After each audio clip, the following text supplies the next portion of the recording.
Muchas gracias. Muy buenos días, señor presidente del Colegio de Abogados, licenciado don Froilán Alvarado, señor ministro de Trabajo, don Carlos Alvarado y doctor don Marco Amador Tenorio, coordinador de el derecho laboral de la parte laboral del Colegio de Abogados, señoras y señores magistrados, exmagistrados, estimadas y estimados colegas, amigas y amigos y público que comparten hoy este simposio. Yo quiero, primero que todo, agradecer y felicitar a la Comisión de Derecho Laboral del Colegio de Abogados y Abogadas de Costa Rica y a su coordinador, al doctor don Marco Amador Tenorio, y a todo su equipo por la feliz idea de organizar este simposio en un tema tan actual y trascendente para la vida sociolaboral y económica de nuestro país. Esta parte tal vez que vamos a exponerles tiene que ver cómo tal vez ocurrió en la Asamblea Legislativa, por lo menos en los 2 últimos años que nos tocó estar involucrados. El señor ministro nos ha hecho una excelente reflexión de qué es lo que tendrá que ocurrir y yo sí le digo, señor ministro, me comprometo porque sé que son momentos en donde en la Asamblea hay un ambiente en donde tenemos que enfrentar el déficit fiscal, pero usted tiene toda la razón, si no somos firmes en apoyar los recursos que necesita tanto el ministerio como lo hemos hablado con la señora presidenta de la Corte, para poder llevar esto a cabo, pues de nada habrá valido todo este esfuerzo y ahí el país, sin duda alguna, tiene que sacar los recursos para que esta ley sea una realidad. De lo contrario, usted lo dijo muy bien, nos estamos engañando. Cuando el legislador ordena en una ley una vacatio legis de 18 meses, no solo tiene como objetivo que las instituciones públicas se preparen, como bien lo señala el ministro, en tan novedosa legislación,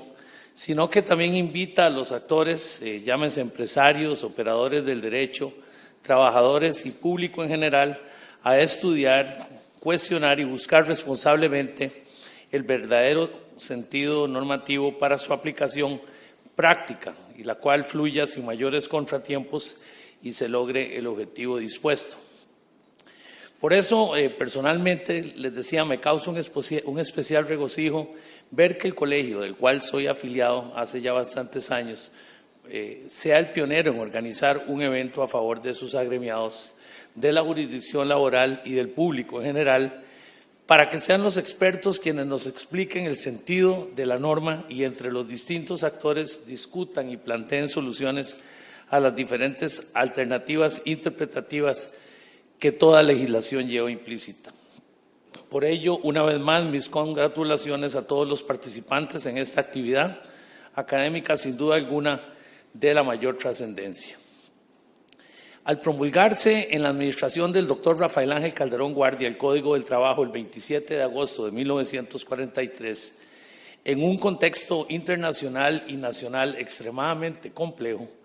Costa Rica da un paso gigante al establecer un marco normativo muy avanzado de las relaciones obrero-patronales, fuente principal de la paz social que hemos vivido los costarricenses durante décadas. La administración Calderón Guardia da pasos inéditos para gestar la más profunda reforma social del país, inspirada en los principios de la doctrina social de la Iglesia Católica, que incluía primero la incorporación del capítulo de las garantías sociales en la Constitución Política y como complemento la propuesta de un nuevo Código de Trabajo para dar respuesta a una necesidad urgente de la sociedad costarricense,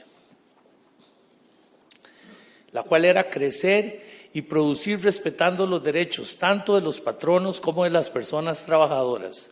para poder desarrollarse económica y socialmente en paz y con justicia social. De esta forma, Calderón Guardia promueve esa gran reforma social de Costa Rica. 2 ideas centrales inspiran la propuesta del Código del Trabajo: la idea de justicia y la búsqueda de la dignidad humana y la paz social en el trabajo. Desde que se aprobó el código, transcurrieron más o menos 73 largos años sin que se realizara una reforma verdaderamente significativa. Algunas las señaló antes don Marco. Acorde con el signo de los tiempos, bajo el espíritu de procurar una política permanente de solidaridad nacional, como lo establece con meridiana claridad el artículo 74 de nuestra Constitución Política. Era entonces necesario ajustar la legislación laboral a los nuevos requerimientos del siglo XXI. El mundo indudablemente se ha transformado y nuestro país también, con nuevas exigencias producto de la globalización, el desarrollo de la ciencia y de las tecnologías de información y comunicación, todo lo cual ha trascendido al mundo laboral, lo cual implica adecuar las relaciones obrero-patronales a las necesidades de la época contemporánea. Para Costa Rica, el hecho crucial al asumir los desafíos que plantea esta globalización para incrementar su productividad y competitividad consiste entonces en mejorar esas capacidades sin demérito de los derechos de las personas trabajadoras y de las relaciones obrero-patronales positivas, con un concepto positivo que debe ante todo prevalecer. Es así entonces como en el año 2005 surge del propio seno del Poder Judicial la propuesta de hacer una reforma procesal laboral para establecer mejores condiciones para las personas trabajadoras y la parte patronal, y así diriman sus diferencias en la lucha de sus derechos. Esta propuesta se plasmó en el proyecto de ley número 15.990, que fue la esperanza de contar con ese mejor acceso a la justicia.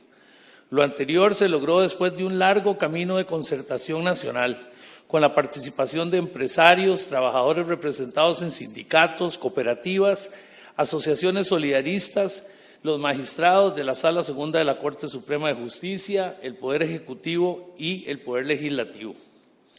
Finalmente, al votarse positivamente, el proyecto de ley número 15.990 dio como resultado el decreto legislativo 9.076. Sin embargo, y lo digo, esa aprobación se dio prácticamente, si mal no recuerdo, con 44 diputados a favor y si acaso 3 o 4 en contra. Sin embargo, después de esa aprobación, en una discusión política, constitucional también, cuestionando que la normativa que originalmente promulgó esta reforma procesal laboral incluía el tema sensible de la huelga en los servicios esenciales, unos días después, la presidenta de la República, doña Laura Chinchilla Miranda, decide vetar este decreto en 5 artículos, por razones de constitucionalidad, unos de ellos, y de oportunidad y conveniencia.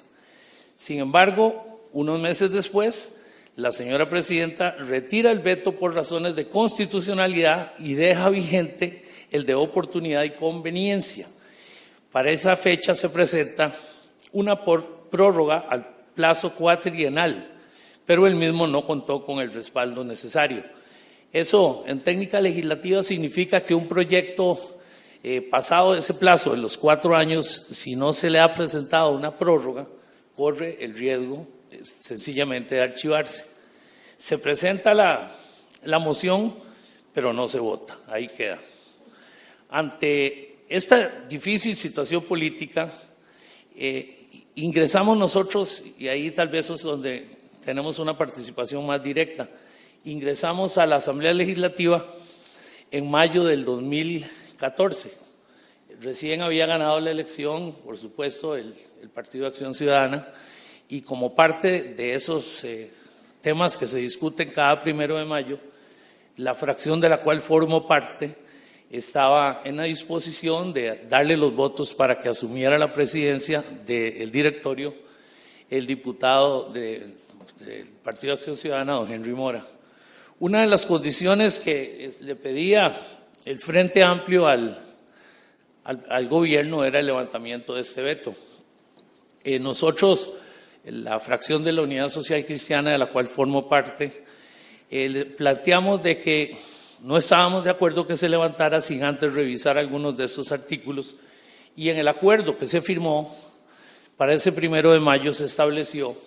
que tendríamos un plazo de 1 año para resolver específicamente esos artículos que tenían que ver con, fundamentalmente con las huelgas. Buscando entonces un consenso, los partidos, estos 3 partidos, presentamos a la corriente legislativa el 8 de septiembre del 2014 el proyecto de ley bajo el expediente 19.306,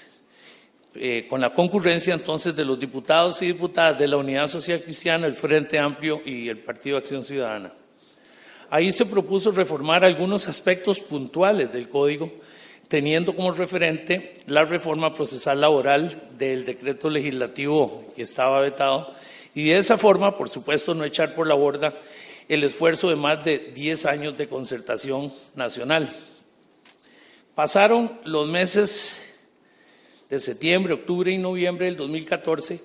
y el proyecto no avanzaba. No teníamos el respaldo en otras fracciones para poder dispensarlo y tener los votos necesarios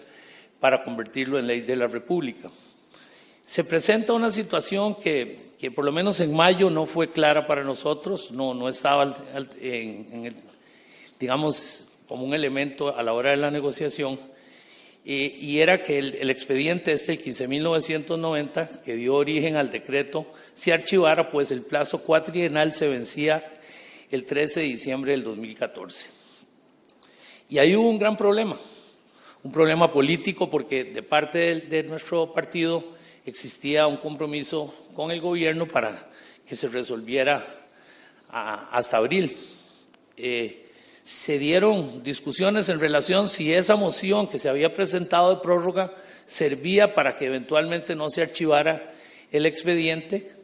o si era necesario votar una moción efectivamente para darle esa prórroga. Insistimos con muchísimas fracciones para que lo votáramos, para que el expediente no se archivara, pero no tuvimos suerte. Y en ese sentido, creo que la historia, y aunque eso causó probablemente la ruptura del pacto político de la fracción de la Unidad con el gobierno, fue una de las razones por las cuales no se siguió, yo tengo que ser absolutamente claro, y ante la historia sí debe quedar, de que el presidente de la República, al levantar el veto impuesto por la presidenta, doña Laura Chinchilla, probablemente salvó esta legislación tan importante. No hubiera sido así, se hubiera archivado y hubiésemos tenido que comenzar de nuevo. Y lo digo así porque el día que se escribe esta historia así tiene que verse. Ante esta situación, entonces, se acude a la Sala Constitucional, que resolvió, según la resolución 12.251 del año 2015, en lo sustantivo lo siguiente. Con el voto de mayoría de 6 magistrados se declaró que el levantamiento del veto por razones de oportunidad realizado por el señor presidente don Luis Guillermo Solís con relación a la reforma procesal laboral era constitucional, porque lo hizo un día antes de que se venciera casualmente. Él levantó el veto el día, nunca se me olvida, un viernes 12 de diciembre y se vencía el día siguiente. En voto de mayoría de 4 magistrados se declaró que el levantamiento del veto por razones de constitucionalidad realizado por la señora expresidenta doña Laura Chinchilla no era inconstitucional. Por una razón, porque la Sala consideró que una vez que se ha presentado un veto por constitucionalidad no tiene la potestad del Poder Ejecutivo de levantarlo. Eso solo lo puede resolver la Sala. Y al levantarlo ella, eso hizo que llegara nuevamente a la Asamblea Legislativa. Ya en el momento que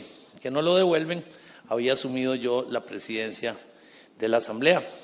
Legislativa. El proyecto llega a la Comisión de Asuntos Jurídicos, conforme lo había ordenado la Sala Constitucional, para que se dictaminara sobre el veto por las razones de constitucionalidad, que es el único que quedaba pendiente, ya que el de oportunidad se retiró de forma constitucional. La Comisión de Asuntos Jurídicos podía emitir solo dos tipos de dictámenes: acogiendo el veto, con lo que recomendaría la eliminación de los artículos vetados, o bien recomendando el resello, que debía ser aprobado por la mayoría de los 38 diputados y diputadas.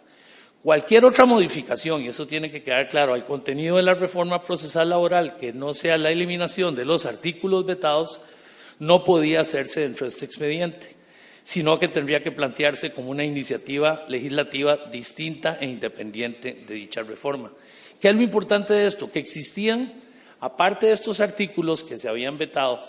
otra serie de puntos que algunos sectores de la sociedad costarricense consideraban que debían revisarse, hecho que nosotros compartíamos, incluso algunos que la misma Corte, porque nos tocó conversar y dialogar con los magistrados de la Sala Segunda, querían resolver de alguna manera. Entonces, antes del vencimiento nuevamente del plazo cuatrienal, según el criterio de la mayoría de la Sala, el Poder Ejecutivo hubiese podido levantar el veto por razones de constitucionalidad, siempre y cuando detallara las razones por las cuales se estimara que estas normas vetadas no eran inconstitucionales, independientemente de que estimaran que eran oportunas o no. En este caso, al igual que sucedió en diciembre del 2014, el decreto, si así hubiera ocurrido, se hubiera convertido o se convertiría en ley de la República. Entonces, siendo que no teníamos un consenso general y que notamos una gran incertidumbre con el resultado final de la reforma procesal, iniciamos desde la presidencia un diálogo para conciliar con los diferentes grupos sociales que de una u otra manera están representados en la Asamblea, con el argumento de que ese era el momento oportuno para hacer, como les decía, algunas otras enmiendas que requería la nueva legislación. Y esto se hizo, les digo sinceramente, en medio de fuertes presiones de todos los sectores sociales interesados en este tema, que eran muchos. Ahí y por cierto, yo quiero destacar que fue de gran ayuda y tuvo una participación muy destacada don Marco, donde nos asistió en toda la parte técnica. Teníamos en la presidencia de la Asamblea continuamente a sectores de la empresa privada, a sectores sindicales, a dirigentes de partidos políticos, para ver de qué manera podíamos lograr un acuerdo. Y así se dio entre las diferentes fracciones un esfuerzo en donde llegamos a ese consenso y acordamos presentar a la corriente legislativa un proyecto de ley, un nuevo, el cual se le asignó el número 19.819. Yo creo que pocos proyectos han pasado tan rápido, era ya para diciembre. Nunca se me olvida que necesitábamos, primero que todo, mandarlo a publicar. Nos habían dicho que en la Gaceta lo publicarían al día siguiente. Tuvimos que ponernos detrás hasta que el presidente lo sacara en la publicación. La Corte tenía que verlo, se reunían se reúnen los lunes la Corte Plena, ¿verdad? Y tenían que sacarlo antes del 7 de diciembre y así lo hicieron para que pudiéramos votarlo en enero. También entonces se hizo una dispensa de trámite vía el artículo 177 y con fundamento en el famoso 208 bis del reglamento de la Asamblea Legislativa se le dio un trámite muy rápido y el proyecto mantuvo en lo sustantivo lo establecido en el expediente original, el 15.990. En esa coyuntura se hicieron cambios muy importantes en este nuevo proyecto. Primero que nada, se eliminaron los 5 artículos que había vetado la expresidenta Chinchilla Miranda relativos a las huelgas en los servicios esenciales y se modificó el porcentaje de apoyo mínimo requerido para convocar a la huelga. Se varió de 48 a 24 horas el reintegro de los trabajadores al trabajo una vez declarada la ilegalidad de la misma. Y tratándose de huelga y paro, se prohibió la contratación de trabajadores temporales para sustituir a quienes estuviesen en huelga, mientras el movimiento no hubiese sido declarado ilegal. En relación con el régimen probatorio, se indicó que las pruebas, una vez recibidas y de previo a cualquier resolución, deberán ser puestas en conocimiento de las partes. En el procedimiento ordinario relativo a las pretensiones, traslado y excepciones, indicamos que la demanda, además de presentada por escrito, también se puede presentar, comillas, en formato electrónico en los despachos en los cuales se tramiten los procesos en forma virtual. Para los procesos especiales se implementó la regulación en los procesos de menor cuantía, dando paso a una sola audiencia oral, el dictado de la sentencia en la misma forma y la posibilidad de apelación ante los tribunales de apelación. En la protección de los fueros especiales y tutela del debido proceso, que se conoce como el amparo laboral, se agrega un párrafo final para incluir en esa vía los casos por discriminación que tengan lugar en el trabajo o con ocasión de él. En lo relativo a los procedimientos de ejecución, se indica que en caso de reinstalación, si la persona goza de un fuero especial de protección, no procede el alegato de imposibilidad de la misma. Lo relativo a la calificación de los movimientos huelguísticos y de paro, se pasa el dictado de las sentencias de 5 días a 3 días y se ordena que el proceso debe resolverse en el plazo de 5 días. Finalmente, en el último día y antes de la votación a solicitud de la Corte, se varía el transitorio quinto con el fin de modificar los tribunales de menor cuantía y darle un amplio poder de reestructuración a la Corte Suprema de Justicia. Ese día incluso teníamos que ir a recoger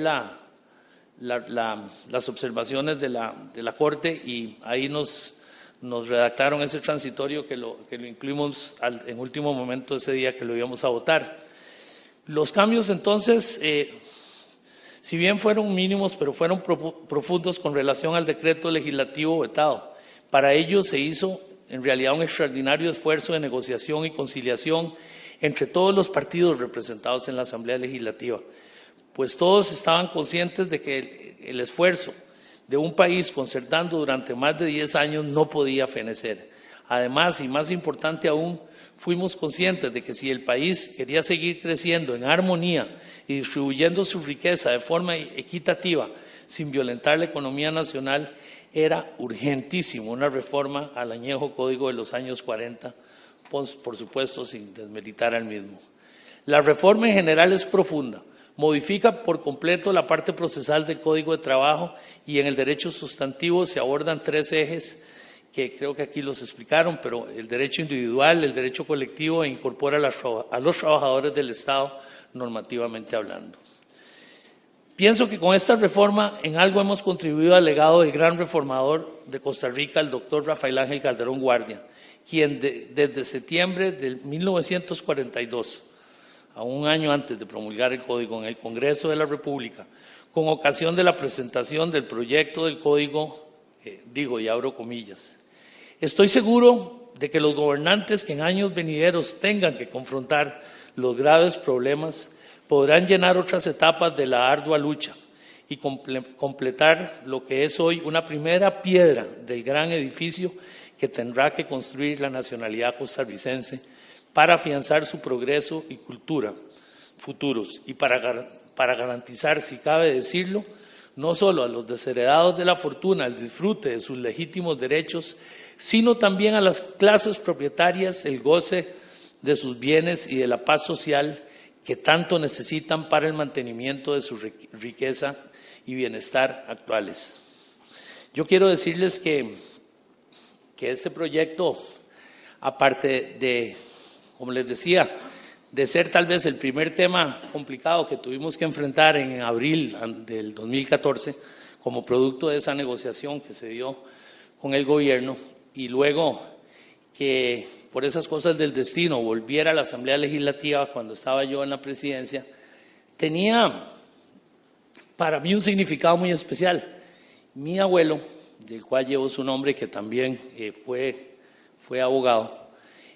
tuvo una participación muy destacada, por lo menos en esos años, acompañando en ese gobierno del doctor Calderón en todas las reformas sociales. Y tal vez, en ese momento, el día que lo aprobamos, que lo logramos aprobar, es uno de los días tal vez o sin duda, el día donde más emoción sentí, quizás al punto que tuve que pedirle al compañero que estaba a la par mía, el primer secretario, que después de la votación asumiera la conducción del plenario, porque no pude más que recordar todo lo que él me contó, de lo difícil, de lo complicado que fue lograr en esos años sacar adelante esta reforma, que más allá de que luego se dieron unos hechos armados, hubo también un hombre, un general victorioso que no solo no la abolió, sino que la fortaleció. Pero pensé tanto en esas generaciones que hace 70 años nos dieron una Costa Rica diferente, y la oportunidad, la bendición, sencillamente, porque son esas cosas del destino, de haber estado sentado ese día en esa silla y de haber contribuido a que esto fuera una realidad. Y eso, sin duda alguna, pues lo llevaré en mi corazón siempre, y le daré gracias a Dios de que pudimos ser parte de eso. Muchas gracias.